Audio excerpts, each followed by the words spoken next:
बड़ी खबर आपको बता दें, पुलवामा को लेकर कांग्रेस का हमला, माफी मांगे कांग्रेस। राजनाथ सिंह ने कहा है कांग्रेस पर हमला दरअसल बीजेपी लगातार कर रही है। और देखिए प्रधानमंत्री ने भी आज उस बात का जिक्र किया था और अब राजनाथ सिंह कह रहे हैं कि कांग्रेस को माफी मांगनी चाहिए। तो पुलवामा पर मांगा था सबूत, कांग्रेस देश से माफी मांगे, ये कहना है राजनाथ सिंह का। पुलवामा को लेकर कांग्रेस ने जिस तरह से सवाल उठाए थे, सेना के शौर्य पर सवाल उठाए थे, लगातार ये कहा था कि सबूत दिए जाए। अब तो कांग्रेस को सबूत खुद उसके दोस्त पाकिस्तान ने दे दिया है, तो फिर माफी मांगी जाए, ये साफ तौर पे कहा जा रहा है। और हमारे कंसल्टिंग एडिटर मेजर गौरव आर्या हमारे साथ फोन लाइन पर जुड़े हुए हैं। मेजर गौरव आर्या, वाकई माफी तो मांगनी चाहिए उन लोगों को जो सबूत मांग रहे थे, जिन्हें अपनी सरकार पर भरोसा तो नहीं है, हमारे देश की सेना पर भी भरोसा नहीं है। अब पाकिस्तान के कबूलनामे के बाद माफी तो मांगनी होगी। ये लोग ढीठ लोग हैं, बेशरम लोग हैं, ये कभी माफी नहीं मांगेंगे, क्योंकि इन्होंने जो कहना था उस समय, जो लोगों के दिमाग में, जो भोली भाली जनता है उनके दिमाग में जो शक डालना था, इन्होंने वो शक डाल दिया। इनको लगा कि फायदा होगा, अब फायदा इनको हुआ नहीं, चुनाव ये फिर हार गए। तो मेरा ये कहने का ये मतलब है कि ये करेंगे, इसको आर्मी में हम लोग कहते हैं शूट एंड स्कूट, यानी कि गोली मार के भाग जाओ। तो ये लोग यही करते हैं। एक र्यूमर फैलाया इन्होंने, राफेल के मामले में क्या बोला था, करप्शन हुआ है, करप्शन हुआ है। जब सुप्रीम कोर्ट ने बोला कुछ नहीं हुआ, चुपचाप हो गए। इन्होंने पुलवामा बोला कि खुद करवा दिया। ये इन्होंने पुलवामा के बारे में बोला कि खुद सरकार ने अपने जवानों को मरवा दिया, ये इनके बयान थे। अब वो कह रहा है वहां पे छाती ठोक के, चौधरी फवाद की जी हमने करवाया था, हमें इस चीज पे कि हमने करवाया था, इमरान खान की क़यादत पे करवाया था। अब ये थोड़ा सा सामने आएंगे और वो सब लोग जिन लोगों ने ट्वीट करा था कि साहब अभिनंदन को छोड़ दिया तो इमरान खान बहुत बड़ा स्टेट्समैन बन गया है। आपको याद होगा कितने लोगों ने ट्वीट करा था, जो इंडिया का लिबरल सेक्युलर गैंग है उसने ट्वीट करता कि साहब इमरान खान ने छोड़ दिया, क्या बढ़िया आदमी इमरान खान, दूसरा नेल्सन मंडेला और महात्मा गांधी है। अब वो कह रहे हैं कि साहब डर के मारे छोड़ा था। तो ये सारे लोग गायब हो गए, ये आपको नहीं दिखेंगे अभी। लेकिन मेजर सिर्फ इतना ही नहीं, कांग्रेस ये भी कह रही है, पवन खेड़ा ये कह रहे हैं कि हमने तो सबूत मांगे ही नहीं थे, हमने तो कभी सवाल उठाए नहीं थे, तो हम माफी क्यों मांगे, यानी कि बेशर्मी की हद कर दी है। देखिए इन्होंने सबूत मांगे, इन्होंने मेरे सामने मांगे, पवन खेड़ा ने खुद नहीं मांगे होंगे, मैं पवन खेड़ा का नाम नहीं ले रहा, लेकिन नवजोत सिंह सिद्धू ने तो बोला था कि जब बालाकोट की एयर स्ट्राइक हुई थी, कुछ पेड़ गिरे थे, कुछ कौवे मरे थे, ही इज ऑन रिकॉर्ड।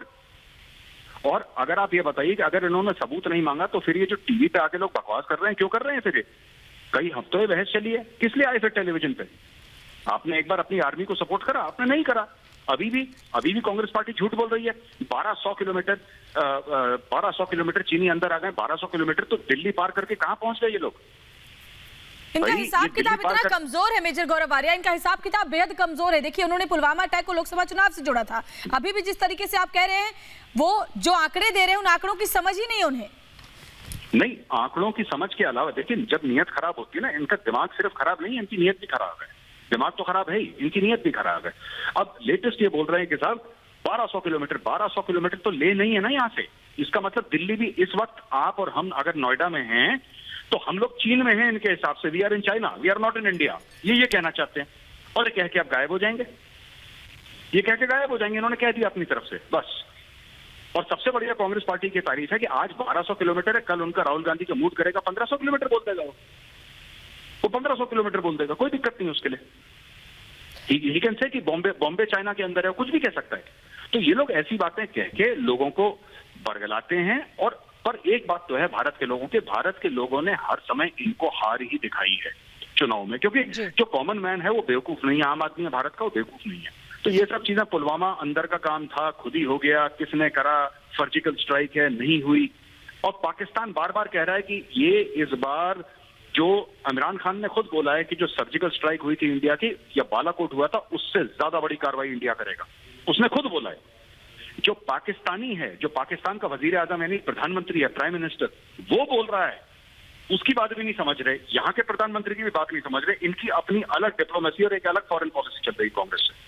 बिल्कुल सही आप कह रहे हैं मेजर गौरव आर्या, बहुत बहुत धन्यवाद हमारे साथ जुड़ने के लिए। तो सवाल तो यही है कि वो लोग जो अभी तक सवाल करते थे सबूत कहां है, जब सबूत सामने आए हैं तो वो क्यों चुप है, क्यों उनके मुंह पर ताला लग चुका है? और इसीलिए देश ये जानना चाहता है कि सेना के शौर्य पर जब मन चाहा अपनी सहूलियत के अनुसार सवाल खड़े कर दो, लेकिन अब ऐसा नहीं चलेगा, क्योंकि देश को समझ में आ चुका है कौन सच्चा है कौन झूठा है। और इस बीच एक और बड़ी खबर आ रही है, उसकी जानकारी आपको तक पहुंचा रहे। आतंक के समर्थकों पर प्रधानमंत्री नरेंद्र मोदी ने करारा प्रहार किया। आतंक के समर्थन में खुलकर आ गए हैं, आतंक की हिमायती मानवता के लिए खतरा है, प्रधानमंत्री ने कहा है।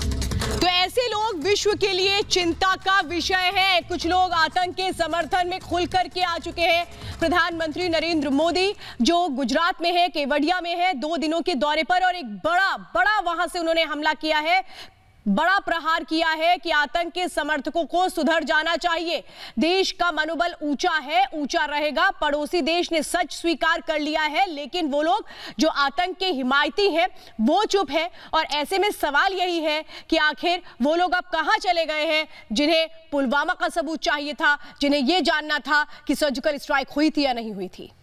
बिल्कुल सही कह रहे हैं। इसके अलावा प्रधानमंत्री नरेंद्र मोदी, श्वेता, ये भी कह रहे हैं, जिस तरह से फ्रांस के आपने देखा फ्रांस के विरोध में देश के कई जगहों पर लोग सड़कों पर उतरे, तो ऐसे लोगों पर भी प्रधानमंत्री ने सवाल पूछा कि आप आतंक का समर्थन कर रहे हैं, आप कैसे सुधरेंगे? आप फ्रांस का विरोध करने के लिए अगर सड़क पर आए हैं, इसका मतलब है कि आप आतंक का समर्थन कर रहे हैं। तो ऐसे लोगों को सोचना होगा, वो देश के खिलाफ है, वो मानवता के खिलाफ है। आतंकवाद पर प्रधानमंत्री मोदी ने करारा प्रहार किया है आज गुजरात से।